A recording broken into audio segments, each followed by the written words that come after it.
ఊహకు అందని కార్యముల్ ఊహించని రీతిలో నాకై చేసిన దేవా. ఊహకు అందని వేళలో ఊహించని మేలులన్ నాకై చేసిన దేవా.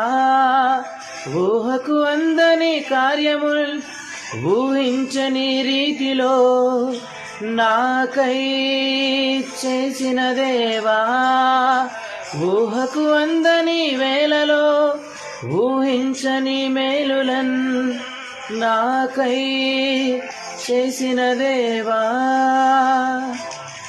ఉత్సహించి పాడెదన్, ఉల్లసించి చాటెదన్ నీదు నామ గీతము. నాదు జీవితాంతము కొనియాడెదన్, కీర్తించెదన్, స్తోత్రించెదన్. ఊహకు అందని కార్యముల్ ఊహించని రీతిలో నాకై చేసిన దేవా. ఊహకు అందని వేళలో ఊహించని మేలులన్ నాకై చేసిన దేవా.